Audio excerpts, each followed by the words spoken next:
say maybe at the moment it's like writing the bloody public health about all this. We get a chance to talk to you later, maybe. They're over there. Dedication. Here, I hope you improve the romantic side in it. You're a fellow smuggler.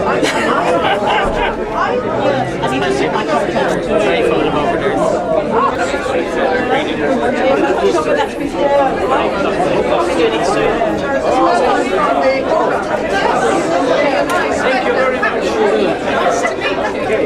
Charles, just signing your chart. Sorry? Are you doing some readings? Are you going to, is there a speech or anything, or am I missing anything? No, I'm just answering. 15.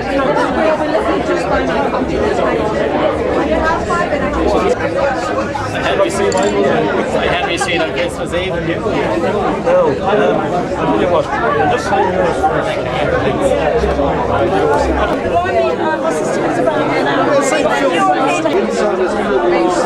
Just drop in on Wednesday, just say a 5 down and the same you want to see.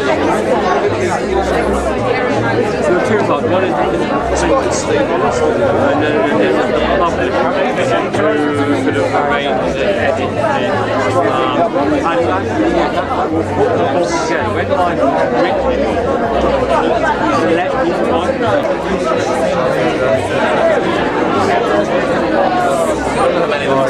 they've been up a long time. There's a red dot.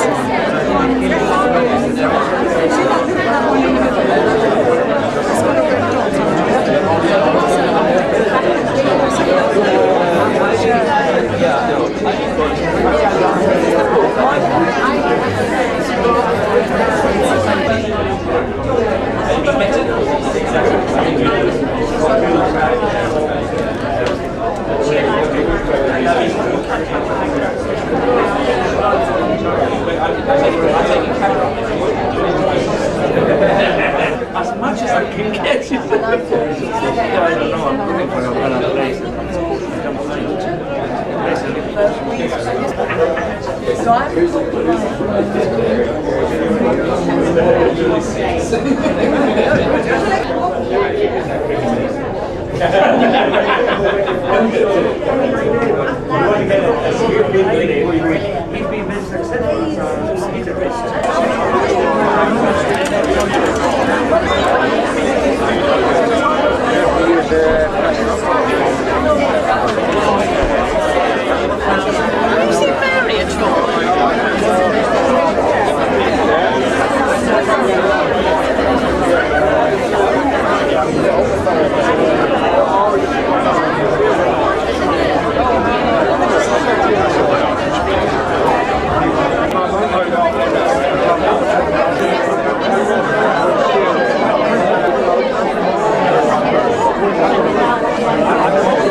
Welcome to the Irish Cultural Centre in Hammersmith tonight. For those of you who don't know me, my name is Colette Mackin. I am the Artistic Director for the Centre. A few months ago, Charles and Carmel, rightly so, approached us here and they wanted to know if they could launch the book The Killing Snows in the Centre. We were absolutely delighted with that. There's been a lot of talk about it since. And you can see why we've had such a great turnout. So thank you very much to all of you for coming. We really hope that you enjoy it tonight. It's the most interesting story and it's got fascinating documentation to go with it as well, which Charles will explain in his reading. Also, we've got a mini exhibition in the small hall, which again, see for yourselves and what you think. Have a glass of wine, the bar's open later on if you wish to get a pint or anything. And just really, on behalf of myself and everybody at the Centre, thank you to Charles and Carmel as well for bringing this to the Centre. So without further ado, Charles.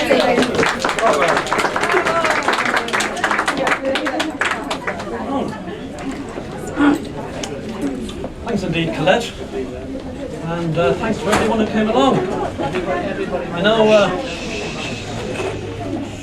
I know the Irish Centre was offering you free wine, but I flatter myself some of you might actually come to listen to me, so there you are.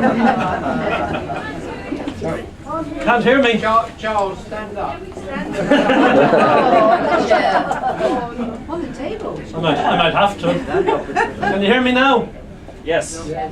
Anyone can't? Anyhow, I think we better get serious. We'll just start at the beginning.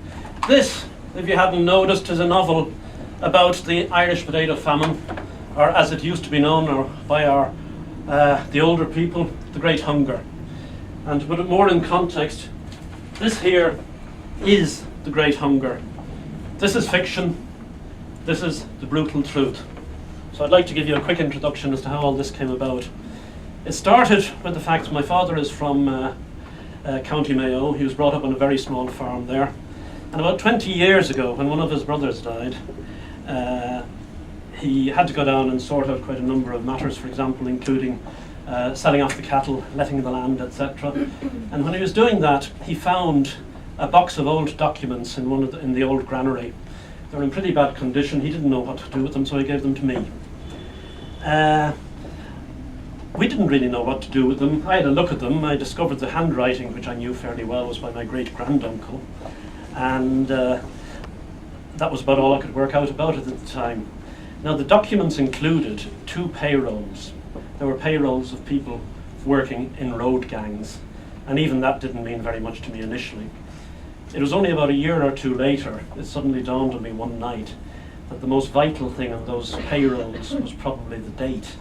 And so I ran out, picked up the first of them, and looked at the date, and here it is.